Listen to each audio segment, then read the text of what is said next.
Hello students. So next we are going to start with different types of cultivation media as well as different cultivation methods. So it is the unit first of semester second, and this is our fourth paper. So first we will start to discuss about the different types of media. म्हणजे कुठल्या कुठल्या टाईपचे media आपण use करत आहे for the cultivation of bacteria, तिथनं आपण start करणार आहे. So first we should know what is mean by media. What is mean by media? Media म्हणजे काही आपण आज तक किंवा कुठल्या जनता दरबार किंवा अजून कुठल्या न्यूजपेपरविषयी बोलत नाही आहे. So here media means a nutrient solution, so that we provide for the growth of microorganism. Microorganismच्या ग्रोथसाठी जे न्यूट्रिएंट सोल्युशन आपण प्रोव्हाइड करत आहे, so it is called as media. So it is a nutrient solution use for cultivation, cultivation of microorganisms. So what does mean by nutrient solution? आता आपण मागच्या सेमिस्टरमध्ये discussion केलेलं आहे की एव्हरी मायक्रोऑर्गॅनिझम और every organism requires nutrient for their normal growth as well as for their normal metabolism. So examples of these nutrients includes macronutrients, so which are required in large amount, as well as micronutrients, so which are generally required in less amount. So examples of macronutrients are carbon, hydrogen, oxygen, nitrogen, phosphorus, etc. And examples of micronutrients includes iron, manganese, molybdenum, etc. So these are required in a very less amount. So nutrient media is nothing but it is such solution which provides all such nutrients. For example, हे nutrient तर प्रोव्हाइडच करेल, as well as it will provide the source of energy, because it is very important. If source of energy is not available, all metabolic reactions so that operate inside the cell will be arrest होऊन जातील सगळे reaction. तर त्यासाठी source of energy plus बाकीचे जे काही structural component आहेत, functional component आहे, all should be present in a specific solution, and that solution it is called as a nutrient medium, or simply in our laboratory we called it as a media. So basically preparation पर्स्पेक्टिव्हनी जर आपण त्याला पाहिलं, so media can be categorized into two types. So first category is synthetic media.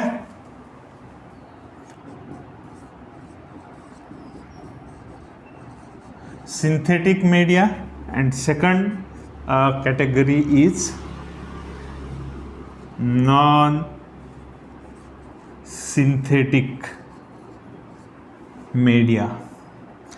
तर याचं नाव suggest करत आहे की सिंथेटिक मीन्स ऑल कॉन्स्टिट्युएंट जे आहेत आपण काय करत आहे, केमिकली डिफाईंड आहेत. ठीक आहे. सो ऑल मीडिया कॉन्स्टिट्युएंट जे आहेत केमिकली डिफाईंड आहेत. सो ऑल मीडिया कॉन्स्टिट्युएंट्स म्हणजे कुठला कंपोनंट जो आहे किती पर्सेंटेजमध्ये असेल हे डिसाईड केलेलं आहे. Constituents are chemically defined. So each and every constituent म्हणजे for example source of carbon किती असेल, किती ग्राममध्ये त्याचा अमाऊंट असेल. ते non synthetic, so it is also called as complex medium. So constituents are not chemically defined. म्हणजे कुठला component किती अमाऊंटमध्ये प्रेझेंट असेल याच्यामध्ये हे आपण एक्झॅक्टली सांगू शकत नाही. ठीक आहे. सो दॅट्स वाय तर ह्या म्हणजे बेस्ड ऑन की आपण कुठली मेथड त्यासाठी वापरत आहे for the preparation of media. So media can be categorize as synthetic. Synthetic म्हणजे की सगळे कन्स्टिट्युएंट जे आहेत आपण ऑलरेडी लॅबोरेटरीमध्ये प्युरिफाईड फॉर्ममध्ये काय करत आहे, यूज करत आहे. नॉन सिंथेटिक म्हणजे नॅचरल सोर्सेसपासून वेगवेगळे एक्स्ट्रॅक्ट काय करत आहे आपण यूज करत आहे. जसं की आपण एखाद्या मीडियममध्ये ब्लड ॲड केला, आता ब्लडची एक्झॅक्ट कंपोजिशन आपल्याला माहिती नाही आहे की कुठल्या ॲनिमलपासून आणलेलं आहे, कुठल्या कंडिशनपासून आणलेलं आहे, त्या ॲनिमलचं एज किती आहे, किंवा त्यापासनं आपण एखादा एक्स्ट्रॅक्ट जर तयार करत असेल ॲनिमलचा तर त्यामध्ये कुठले कंपोनंट किती पर्सेंटेजमध्ये आहे हे एक्झॅक्टली आपण सांगू नाही शकत. So that's why it is called as non synthetic or it is also called as complex medium. Why it is called as complex? Because exact composition जी आहे त्याची आपल्याला माहिती नाही आहे. सो आता जर आपण याचं एखादं एक्झाम्पल घेतलं तर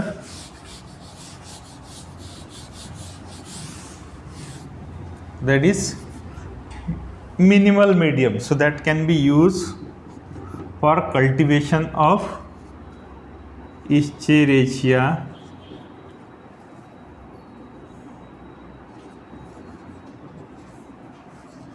coli.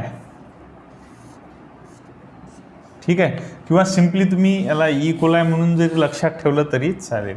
So that is medium use for cultivation of E coli, simplest medium. तर याचं जर एक्झाम्पल घ्यायचं म्हटलं, so this medium simply content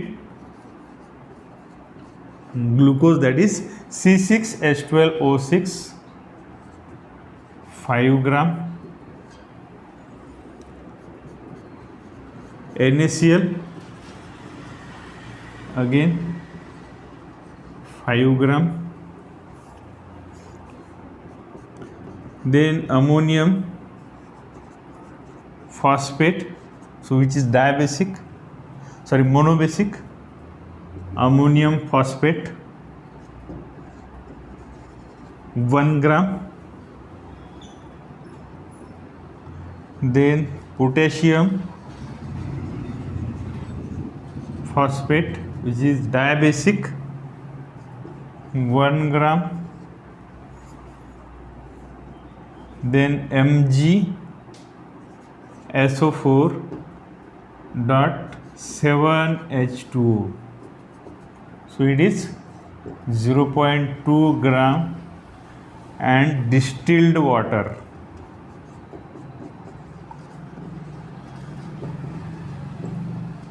so it is 1000 ml.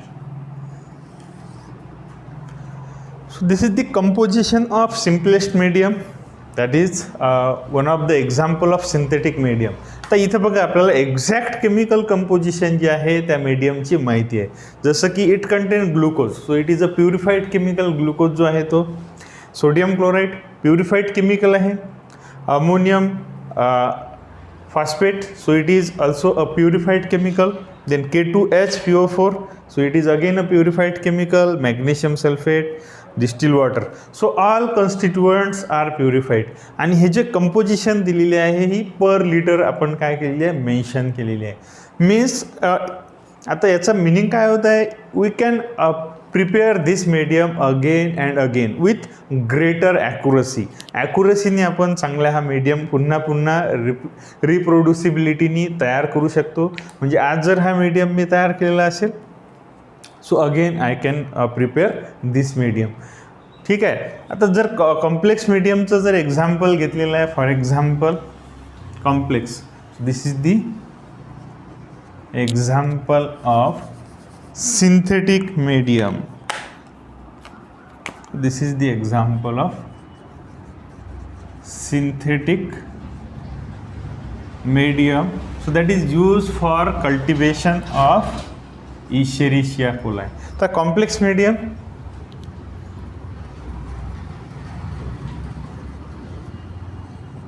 एक कॉमन एक्झाम्पल घेऊया आपण complex mediums.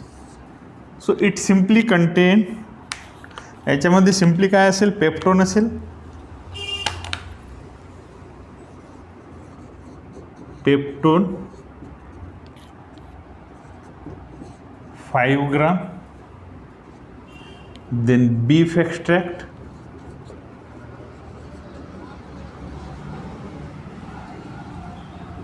3 gram and distilled water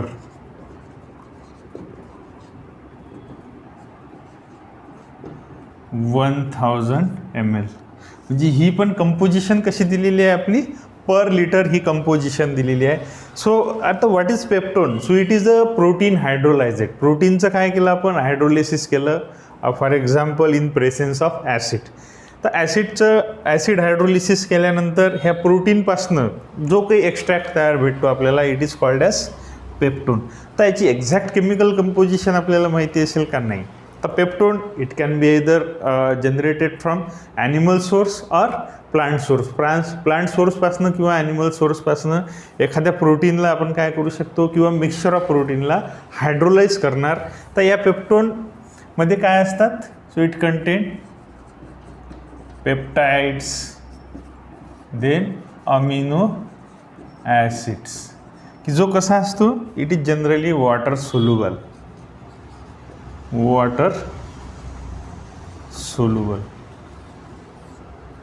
beef extract, ॲनिमलच्या टिश्यूपासनं काय करणार आपण, एक्स्ट्रॅक्ट तयार करणार. So it again contain variety of minerals, then variety of vitamins as well as amino acid. म्हणजे हे दोन्ही काय करतील, सर्व जे काही न्यूट्रिएंट लागत आहेत, जसं की source of carbon, source of energy, हे दोन्ही कंपोनंट सप्लाय करण्याचं काम करत आहे. So it is a complex medium. ठीक आहे. So it is very easy to prepare complex medium in laboratory. हे खूप इझी आहे. बघा इथं सरळ आपण 2 कंपोनंट घेणार की जे आपल्याकडे ऑलरेडी अवेलेबल असतील लॅबमध्ये, आणि त्यांचं मिक्सचर तयार करणार. However it is very difficult to prepare a synthetic medium. कारण आपण काय करणार, दरवेळेस काय करावं लागेल आपल्याला, एका विशिष्ट प्रोपोर्शनमध्ये प्रत्येक कंपोनंट हा ॲड करत जावं लागेल.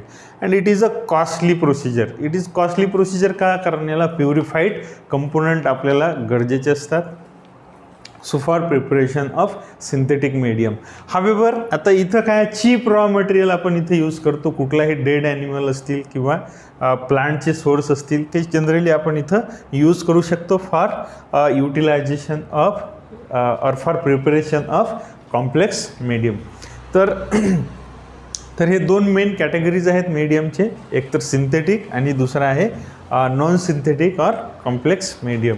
फक्त डिफरन्सेस एकच आहे, सिंथेटिकमध्ये काय असते, एक्झॅक्ट कंपोजिशन आपल्याला माहिती आहे.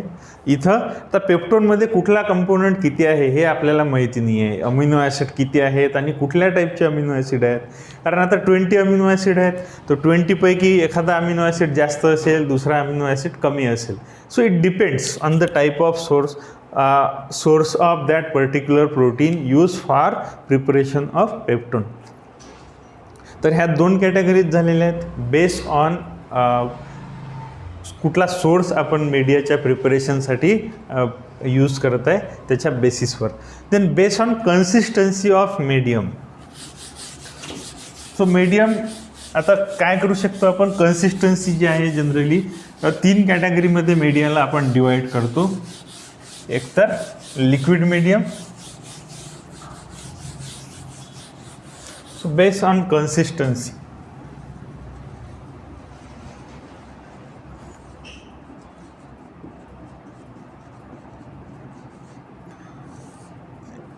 media can be categorized into 3 different types. एक तर असेल liquid, simply liquid medium. Then another जो असेल तो semi solid medium. And third जी कॅटेगरी आहे it is solid. So it is a solid medium. तर हे कसं करणार आपण कॅटेगरायझेशन? आता ही कन्सिस्टन्सी कोण ठरवणार? So on the basis of addition of agar. So agar जो आहे तो रेड अल्गीपासनं पॉलिसॅकराइड जनरली आपण काय करतो, एक्स्ट्रॅक्ट करतो. सो रेड अल्गीचा स्ट्रक्चरल कंपोनंट आहे agar. It is also called as agar. So if we add agar at low concentration, for example at 0.5%, so then the medium obtained is semi-solid, somewhat semi-solid. If we add agar greater than 1.5%, ठीक आहे. So agar, so then the medium will be solid. ठीक आहे. आता हे कसं ठरेल? आपल्याकडे जो काही लिक्विड मीडियम असेल, so that liquid medium is called as broth. काय म्हणतो आपण त्याला? ब्रॉथ. आता लिक्विड मीडियम जसे की आता थोड्या वेळापूर्वी आपण एक्झाम्पल पाहिलेलं आहे nutrient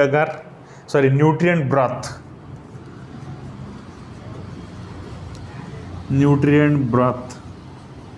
so which contain peptone and beef extract. तर हे दोन कन्स्टिट्युएंट त्याच्यामध्ये असतील प्लस वॉटर याच्यामध्ये असेल. तर याच्यामध्ये कुठलाही सॉलिडिफाईंग एजंट नाही आहे. So it is called as broth or simply nutrient broth. So when you add agar in to this, so then the solution it is called as or solidified solution is called as nutrient agar. आता per litre किती addition करावी लागेल इथं आपल्याला?